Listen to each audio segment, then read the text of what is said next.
El mensaje de hoy se titula De las vanidades al Dios vivo. La lectura está en Hechos 14 del 8 hasta el 23, aunque ahí en el programa lo he puesto hasta el 21. Bien, queridos hermanos, como una introducción, quiero que pensemos un poco acerca de qué actitudes o con qué actitudes nosotros escuchamos por primera vez el Evangelio, ¿no? Cuando nosotros éramos de la ideología cultural, ¿no? Teníamos muchas percepciones acerca de Dios. Pensábamos que Dios era un Dios distante, que Dios o que hay un ser que hizo todo, pero que no es el Dios de la Biblia. Y teníamos así muchas cosmovisiones también, y mucha gente sigue también tras sus ideas acerca de Dios. Sin embargo, cuando viene a nosotros el Evangelio, ¿cómo respondimos a ese Evangelio? Quizá con rechazo, quizá con dudas, con desconfianza o hasta incluso nos opusimos fuertemente al cristianismo, ¿no? Debido a las cosas que denunciaba, que es el pecado del hombre y de la condenación, como también a esta salvación gratuita, que es como pues ganarte la lotería, ¿no? Un premio que no te lo crees, porque es tan maravilloso que te cuesta aceptarlo.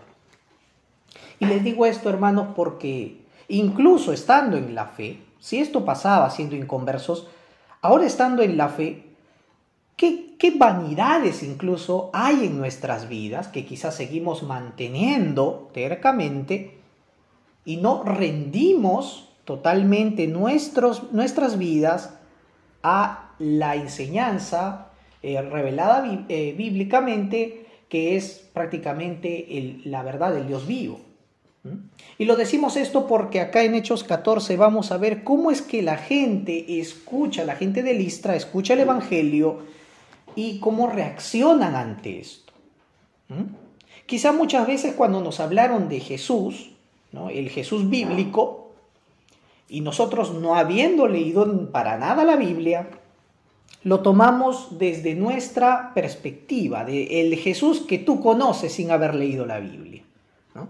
Y quizá lo has rechazado porque lo has malentendido.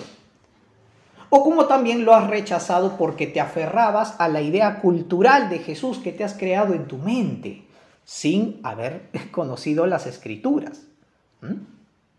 No, es que tal religión me dice que Jesús es así. Otra tal religión me dice que Jesús es asá. Y así mucha gente tiene una diferente concepción acerca de Jesús. Hay muchos Jesús, hay muchos señores. Y eso es lo que distingue también al catolicismo romano, ¿no? Sus muchos caminos, sus muchos ídolos, ¿no? Sin embargo, cuando nosotros, incluso siendo muchos de nosotros católicos culturales, si podemos decirlo así, rechazábamos al Cristo bíblico. ¿Por qué? Por aferrarnos a la tradición, a una tradición que venía de familia, sin darnos lugar a leer las Escrituras, sin darle oportunidad al Señor para demostrarnos si esto es lo que fielmente se ha dado a conocer. Y ahora en la fe, como yo les decía, ¿qué cosas incluso nos están alejando del Dios vivo y que son vanidades también? Hay veces nos aferramos a tradiciones, a ciertos ritos eclesiales y no sabemos que eso nos está distanciando de nuestra comunión con Dios ya en la fe evangélica o la fe bíblica, ¿no?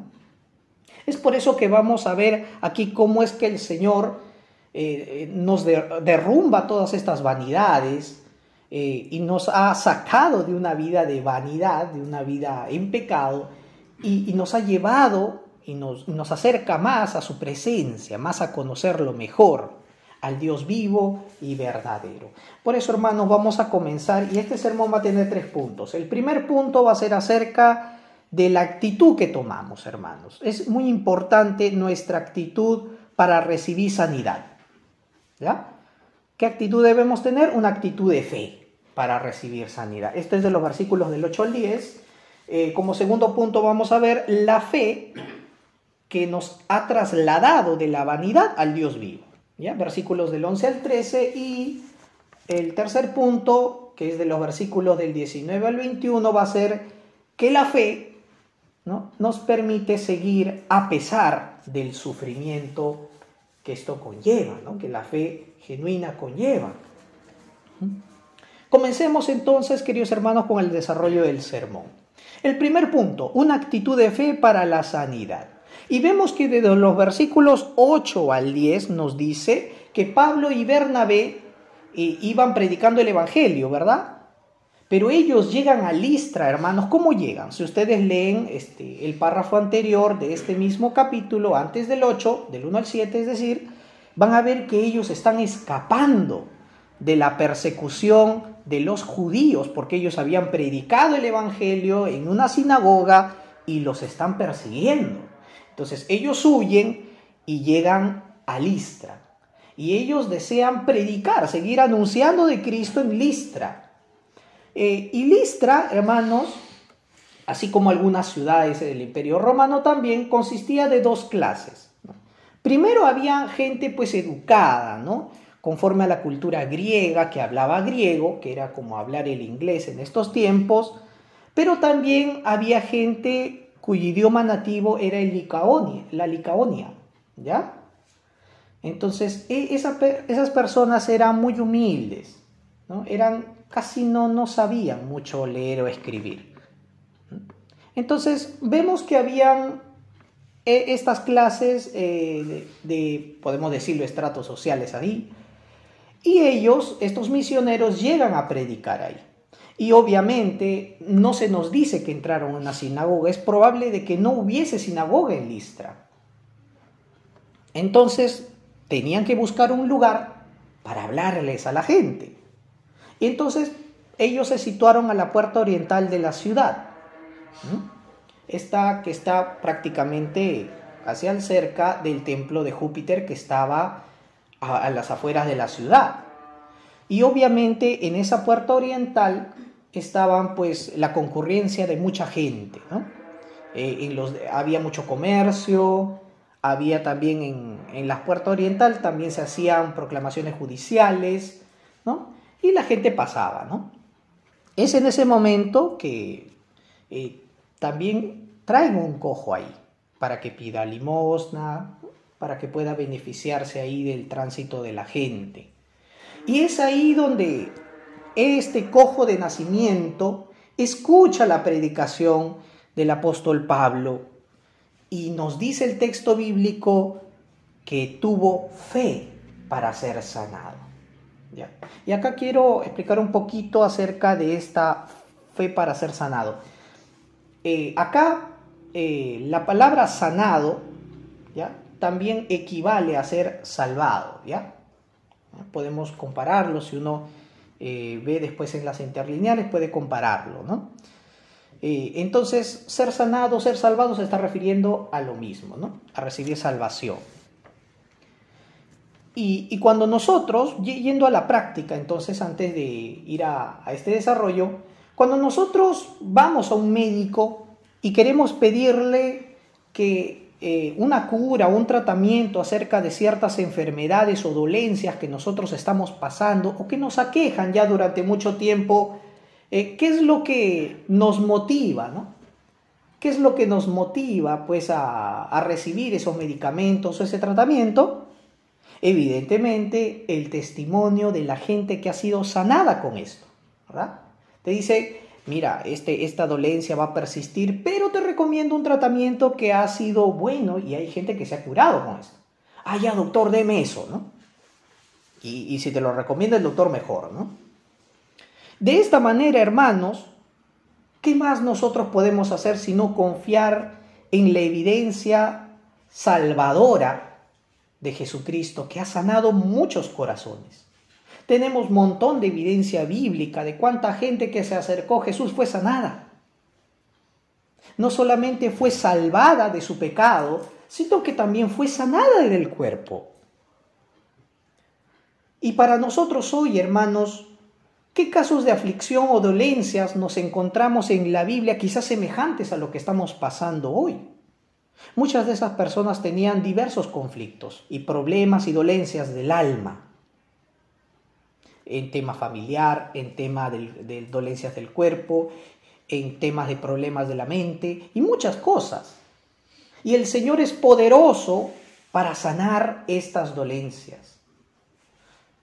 No sabemos qué pasajes o cosas exactas predicó Pablo acerca de Jesús en Listra, como ya hemos visto que Lucas nos hace ver cómo predicaba, el mensaje que predicaba en las sinagogas. Aquí no nos lo dice, pero quizá Pablo habló, yo pienso esto, de que al hablar de los milagros y de las sanidades que Jesús hacía a la gente de Jerusalén por más de 3 años, quizá este mensaje le hizo captar la atención de este cojo de nacimiento.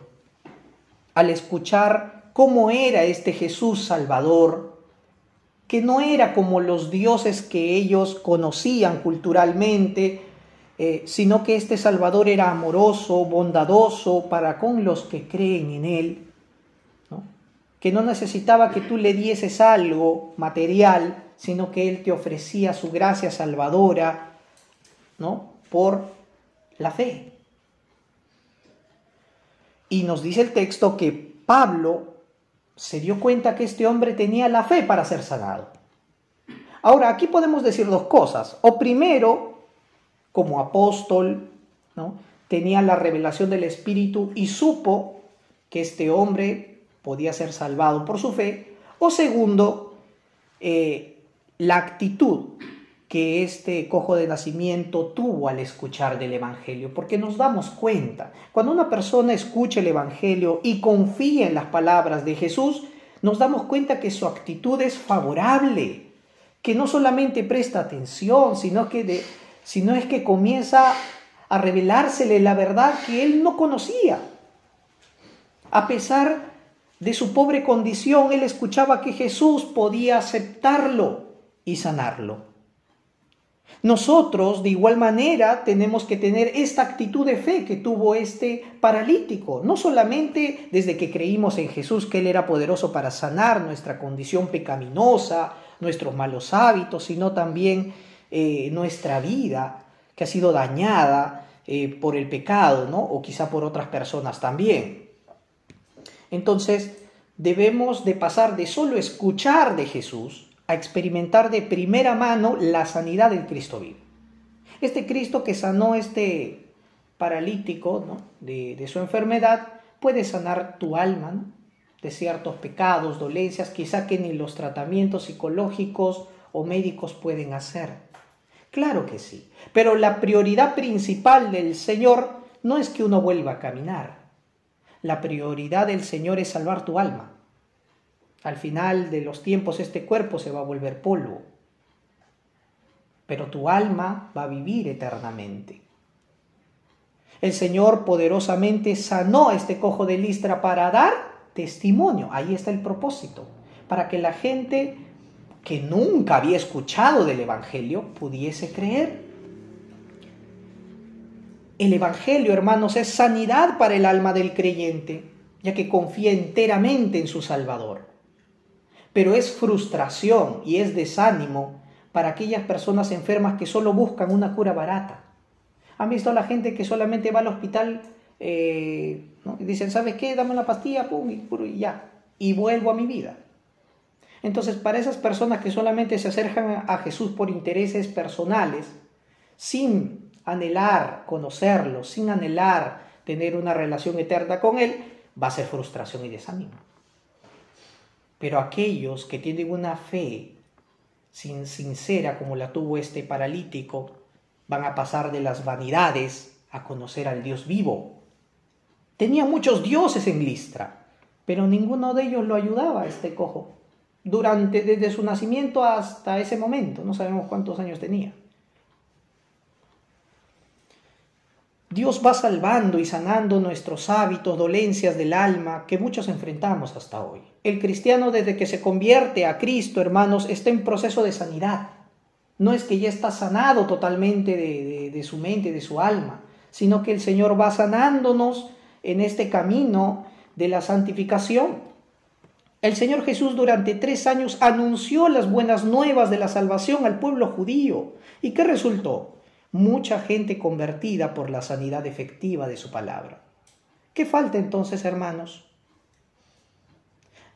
Nos falta acercar nuestro oído, escuchar con atención sus palabras, no leer por leer el texto, sino leer cuidadosamente, confiando en las palabras de Jesús. Y vas a ver cómo comienza el Señor, mediante la fe en su palabra, a darte sanidad. Y esto nos enseña también a los creyentes a ayudar a otros a tener una actitud de fe para que sean sanados. Santiago 5, del 15 al 16 dice: la oración de fe sanará al enfermo y el Señor lo levantará de su lecho, de su cama en que está enfermo. Si acaso ha pecado, sus pecados le serán perdonados. Confiesen sus pecados unos a otros y oren unos por otros para que sean sanados. La oración del justo es muy poderosa y efectiva. Entonces, si yo estoy viendo que el Señor está sanando progresivamente mi vida, yo también puedo orar con fe, compartir las Escrituras con fe a otras personas y ver también cómo el Señor actúa en estas personas que tanto aprecio. Y por aquellos, quizá que no nos aprecian, pero también oramos por ellos. Tú que dudas de Cristo y no crees en Dios, ¿conoces personas que han sido salvadas por la fe? Estos casos deben de motivarte a creer. Y tú que eres cristiano, ¿conoces a gente creyente que Dios las está cambiando y sanando constantemente? Esto debe animarte a fortalecer más tu fe en Cristo y orar para evangelizar a otros. Como segundo punto, vamos a ver la fe que nos traslada de la vanidad al Dios vivo. Versículos del 11 al 13. Y nos damos cuenta en estos versículos que la gente, al ver que este lisiado, este cojo fue sanado, la gente se sorprendió y comenzó a dar voces, ¿verdad? ¿Qué decían? En su lengua, en lengua licaónica: dioses bajo la semejanza de hombres han descendido, ¿no? Y comenzaron a traerle ofrendas, comenzaron a adorarle, ¿verdad? Entonces, pero nosotros a simple vista podemos decir: es que este es el hábito del paganismo, ¿no? Pero en Listra este era un caso especial, vamos a notarlo por qué. Y es por eso que hay que tener mucha importancia en conocer el trasfondo cultural también en el pasaje bíblico. Si conocemos un poco de los mitos o las leyendas griegas que se contaban y se conocían en Listra, nos vamos a sorprender de cuánto la gente, por qué la gente reaccionó así con Pablo y Bernabé. Y esto viene de la leyenda griega acerca de los dioses griegos, ¿no? Les voy a contar. Resulta que en una ocasión, dice la leyenda, que los dioses griegos, Zeus y Hermes, bajaron del monte Olimpo a la tierra disfrazados de hombres comunes. Y cuando llegaron a la ciudad, ellos pidieron hospedaje, ¿no? Que la gente los recibiera, ¿no? Y los rechazaron muchas veces la gente. Y excepto un matrimonio de dos ancianos, ¿no? Estos ancianos se llamaban Filemón y Baucis, ¿no? Su mujer.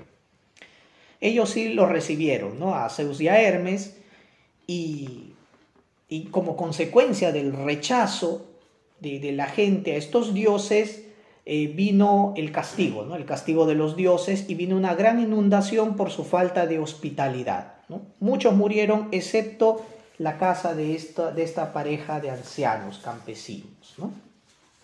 Y es más, por su hospitalidad, dice en la leyenda que estos ancianos se les premió haciéndolos guardianes de un gran templo, y dice que al morir se les dio la bendición de convertirse en 2 grandes árboles, ¿no?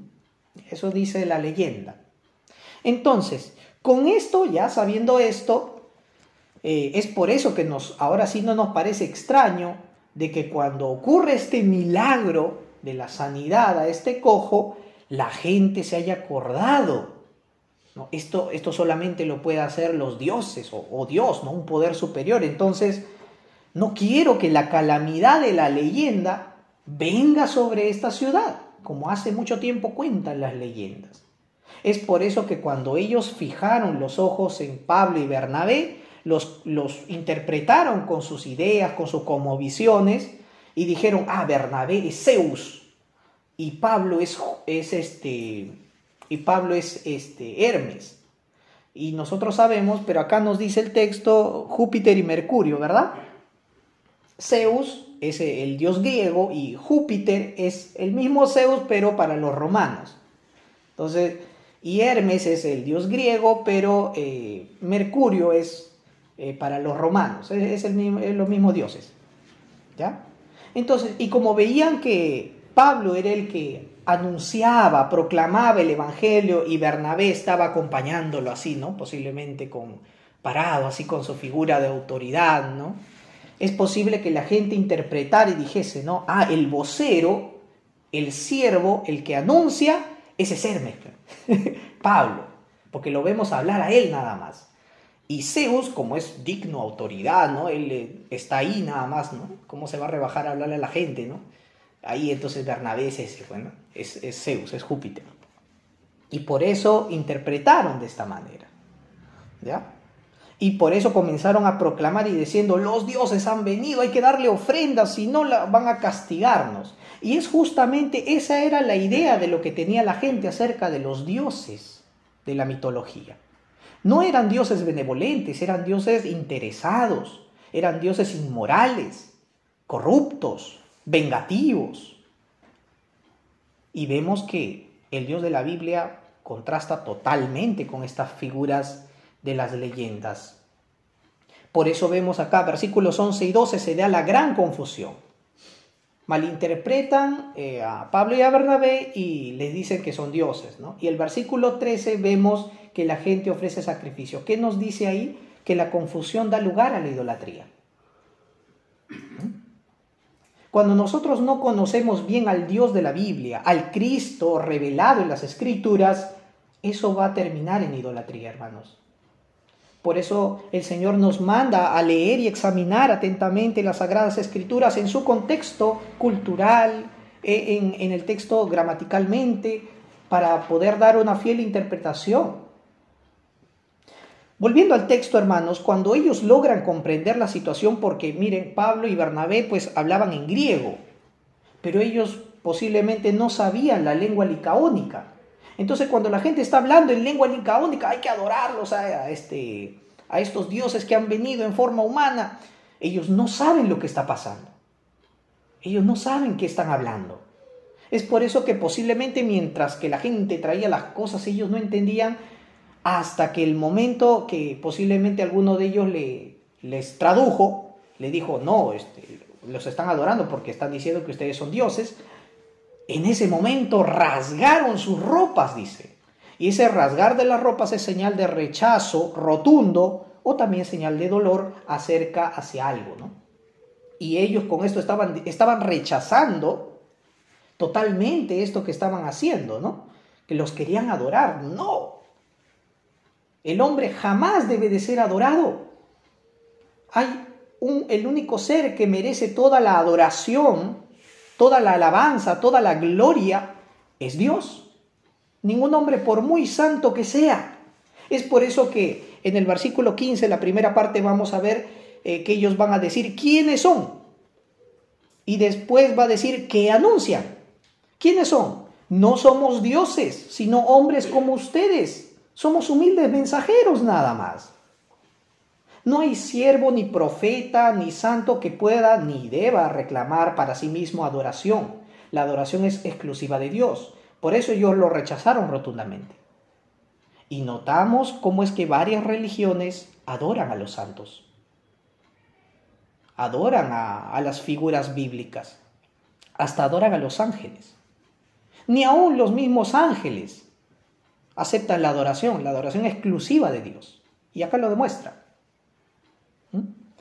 Y segundo, ¿qué anunciamos? ¿Qué es lo que ellos dijeron? Dijeron varias cosas. Dijeron dos. Hemos venido para decirles que abandonen esta vida de idolatría.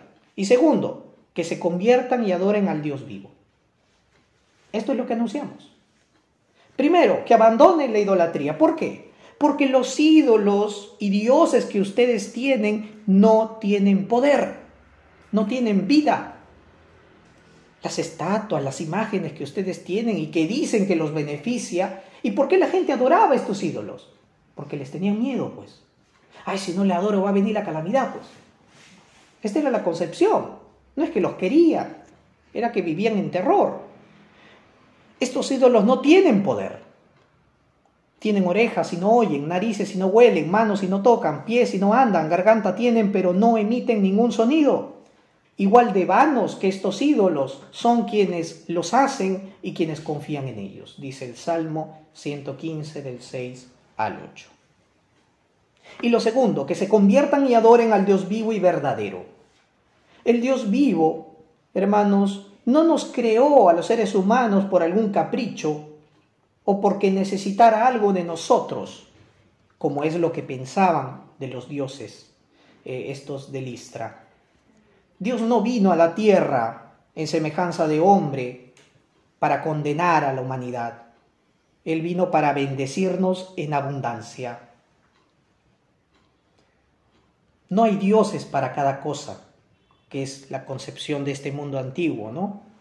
Dios para la abundancia, Dios para la riqueza, Dios para la salud, y tenían un montón de dioses, ¿no? Ellos anunciaban que solo había un Dios único y verdadero que hizo la creación, el cielo, la tierra y el mar y todos sus habitantes. Y esta persona se ha revelado en la persona de Jesucristo. Hermanos, Dios siempre estuvo al tanto de lo que todos los habitantes del mundo hacían. Y en su gran paciencia les permitía andar en sus pecados durante mucho tiempo. Y este mensaje les dice que a pesar de eso son responsables de sus actos, porque Dios no se apartó de ellos ni los abandonó. Dios siempre estaba ahí. Se reveló a ellos desde la creación del mundo, mostrándoles que el mundo habla de Dios. Romanos 1 del 19 al 20 nos va a decir, porque Dios se manifestó en su creación, no tienen excusa para decir que no lo conocieron. ¿Qué bondades nos da el Dios bíblico? Versículos 16 y 17. Nos mostró tolerancia y paciencia, soportándonos durante mucho tiempo para enviarnos a Cristo. Versículo 17 nos da el testimonio de su creación.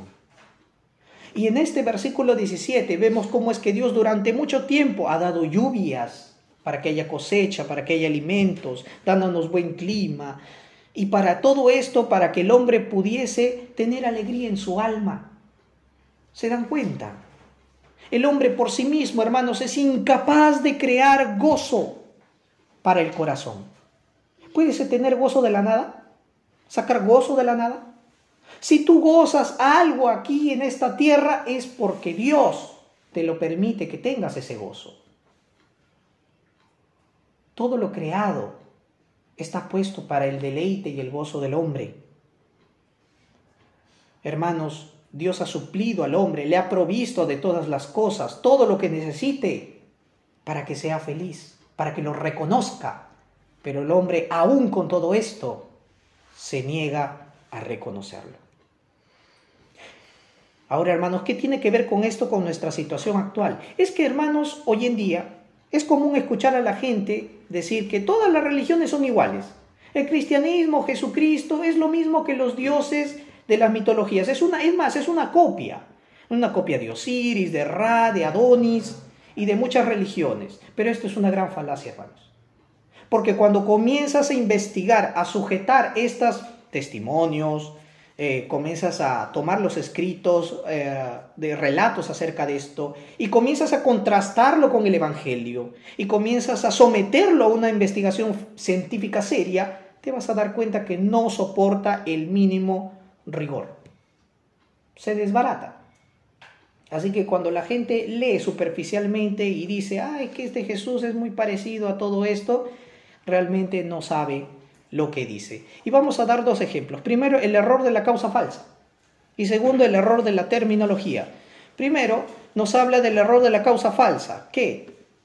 Que si una cosa procede a otra, no significa que la primera causa la segunda. Hubieron, por ejemplo, ¿no? De los egipcios, ¿no? Los dioses egipcios fueron mucho antes que Jesucristo. Y es por eso que la gente dice, no, Jesucristo es un relato inventado, es un personaje ficticio, que es calcado de los dioses egipcios, pero judaizado, ¿no? Pero esto no es así. Porque cuando tú sometes los relatos, las características, la vida de estos personajes en los escritos y lo contrastas con Cristo, para nada se parecen. Para nada. ¿Ya? Entonces, y por último, muchos de sus autores dicen que realmente esto no son relatos verídicos, son leyendas, son cuentos. Y cuando se habla de los testimonios del Evangelio y los escritos, te dicen esto es un hecho histórico verificado, testificado. Nos damos cuenta. Y lo segundo, pues, del error de la terminología es que muchas veces la gente toma los términos y los redefine solamente para probar su punto nada más, ¿no? Dicen, este es lo mismo que esto, ¿no? Es la misma persona, no ha cambiado nada, ¿no? Por ejemplo, si damos el ejemplo de Horus, por ejemplo, ¿no? Horus dice que es igual que Jesús porque nació, ¿no? De Isis, que era dorada, que tuvo, ¿no? Pero ahora Jesús se encarnó, no es que nació, se encarnó de una virgen. Isis no era virgen. Y es más, ella tuvo relaciones con Osiris, Isis y Osiris. En cambio, Jesús no nació de una relación sexual. Jesús fue concebido mediante el Espíritu Santo.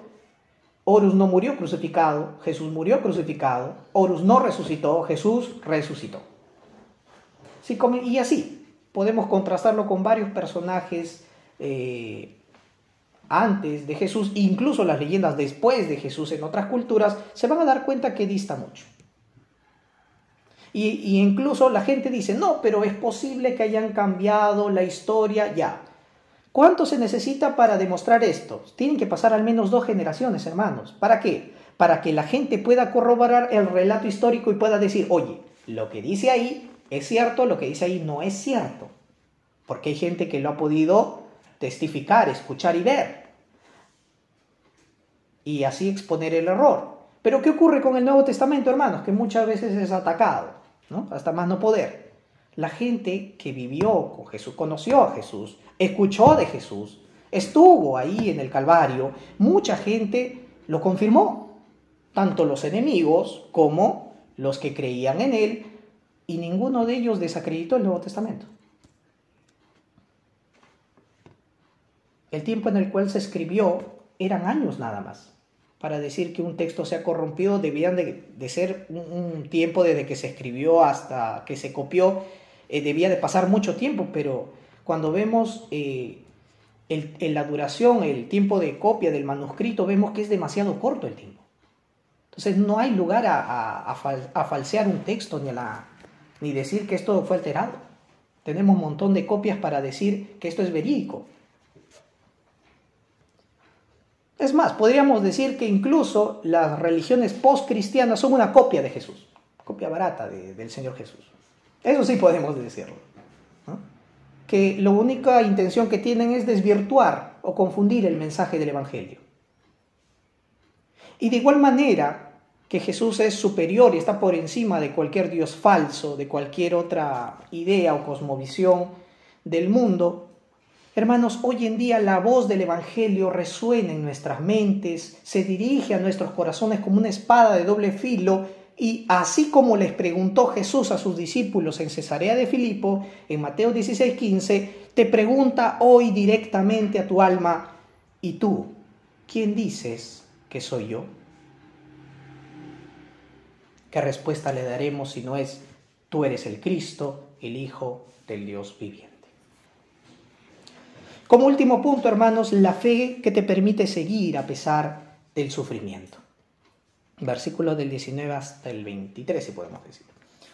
Ahora, después de todo esto, hermanos, resulta que llegaron los judíos, algunos judíos a Listra, que posiblemente vinieran persiguiendo a estos Pablo y Bernabé, o viniesen por motivos de comercio también, vieron esto pues y se indignaron, ¿no? Y comenzaron a soliviantar a la gente, a calumniar a los apóstoles y así mover a los gentiles a que los apedreen. Y así fue, recibieron rechazo y golpes, ¿no? A pesar de la sanidad que habían presenciado, recibieron el rechazo rotundo de la gente y dejaron a Pablo inconsciente, prácticamente ya medio muerto. Algunos dicen que murió Pablo ahí. Entonces, ¿y qué ocurrió? Es posible de que ante esto, recuerden, esto está bajo jurisdicción romana y ellos no pueden adjudicarse ejecutar a alguien, se deben a la justicia romana. Entonces es posible que por miedo lo sacaran a Pablo, que ya prácticamente lo veían como muerto, y lo dejaran tirado fuera de la ciudad. Así fue.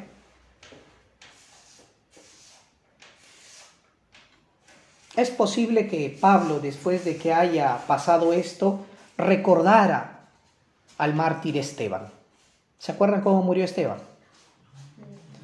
Apedreado. ¿Y quién avaló, quién autorizó, quién dijo sí, apedréenlo a Esteban?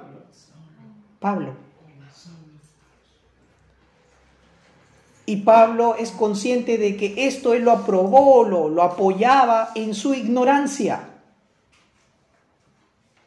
Y hermanos, y después de él haber sido apedreado, ¿qué nos dice el texto bíblico que hizo Pablo? Después llevado por los discípulos que lo recogieron y lo llevaron. ¿Qué hizo? Entró a la ciudad. ¿Tú volverías a una ciudad después de que te apedreen, que casi te matan?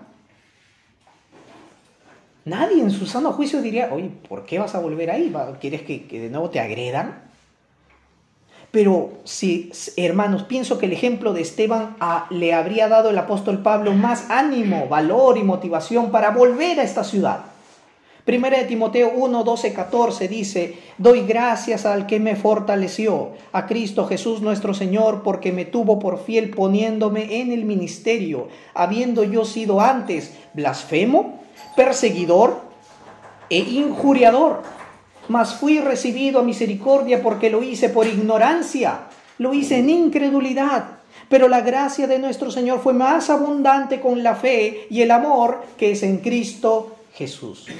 Pablo no fue, hermanos, Pablo no entró de nuevo a Listra porque quería entrar o simplemente quería encararle a la gente, no. Pablo volvió a Listra por este ejemplo de Esteban, posiblemente, pienso yo. Y además porque tenía una misión que cumplir, que era predicar el Evangelio. Para eso había sido comisionado. Él mostró motivación, mostró valor, mostró determinación en su misión. Él dijo, si antes yo apedreaba a los cristianos, pero sé que por ignorancia, y si hubiera creído no lo hubiera hecho, si hubiera conocido esta verdad antes. Ahora yo quiero volver a esta ciudad por aquellas personas que piensan incorrectamente de Jesús, pero que quiero que lo conozcan de verdad. Milagrosamente Dios permitió que se recuperara y que siguiera siendo discípulos. La experiencia misma de Pablo cambió muchas vidas. Y también aprendió lo que significa padecer por causa de Cristo. Hermanos, tener fe en Jesús no significa llevar una buena vida. Aceptar a Jesús también significa aceptar los padecimientos por hablar y creer en Él. Y yo quiero que recuerden que esto no es en vano. Porque cuando leemos en Hechos 14, incluso más adelante, vamos a ver qué discípulo surge de Listra y que acompaña a Pablo en las misiones. ¿Qué discípulo? ¿Se acuerdan? El discípulo Timoteo. Timoteo era de Listra. Ahora imagínense la gente que vio volver a Pablo a entrar, a seguir anunciando el Evangelio. ¿Cómo habrá sorprendido a la gente esta devoción sacrificial por Dios? Y que habrá impactado a la gente. Oye, lo hemos rechazado. Nos hizo un bien sanando a una persona y lo tratamos mal. Y esta persona vuelve y no busca venganza, no clama a Dios diciendo que venga el fuego y que los destruya, ¿no? No, sino que nos ofrece su amor y su perdón en Cristo Jesús. ¿Qué es esto? Por eso la obra en el Señor impacta a un corazón que realmente confía en Él. Un corazón que ha sido sacado de la vanidad y ha sido trasladado al conocimiento del Dios vivo, vive de manera diferente y da frutos al 100%. Y ustedes se pueden preguntar, ¿pero por qué pasar sufrimientos? Tienes que entender que el padecimiento por el Evangelio tiene un lugar en el plan de Dios, hermano. Y tiene como uno de los propósitos, porque son varios, uno de los propósitos es prepararte para que tú seas testigo de Cristo. ¿Qué persona puede seguir gozosa o confiando en Dios a pesar de estas situaciones? Si no es alguien que conoce que Dios está con él. No puede haber mayor valor que el del apóstol Pablo, de presentarse ante la gente que lo agredió hasta casi matarlo. Esta conducta haría más efectiva que creyeran que muchos sermones que posiblemente se predicaran. Y es por esto que, hermanos, ahora entendemos el versículo 22 de nuestro texto de Hechos 14, cuando Pablo animaba y alentaba a los discípulos que habían creído en Listra, diciéndoles: es necesario que a través de muchas tribulaciones entremos en el reino de Dios. Si estás pasando por duras pruebas, recuerda que el llamado al sufrimiento es el camino que quizá tú recorras junto con nosotros para que la gente reconozca al Dios vivo y verdadero. Cristo nos envía a ser sus testigos a este mundo que está ciego, que está confundido, que tiene ideas incorrectas acerca de Jesús, piensan que Jesús es así, que Jesús es asá, porque se aferran a su tradición, desechando la Biblia, se aferran al parecer de la familia, se aferran a lo que ellos piensan y quizá te rechacen duramente. Pero yo te animo, hermano, a seguir anunciando al Jesús de la Biblia, porque solamente en Jesucristo tenemos una esperanza eterna. Acompáñenme a orar. Amado Señor, te agradecemos mucho por tu mensaje. Gracias por la palabra que nos has anunciado. Ayúdanos a vivir una vida que te agrade, que te exalte, que glorifique tu nombre. Enséñanos a que podamos nosotros compartir al Cristo bíblico y no al Cristo que nosotros tengamos preconcebido. Oramos para conocerte más. Oramos para que la fe que nos has dado sane los corazones. La fe en Cristo despeje nuestro corazón de toda vanidad, de todo aquello que nos impide acercarnos más a ti. Y que esta misma fe en Cristo Jesús nos ayude a seguir a pesar de los sufrimientos que vendrán por causa del Evangelio. Ayúdanos, Señor. Te lo rogamos en el nombre de Jesucristo. Amén.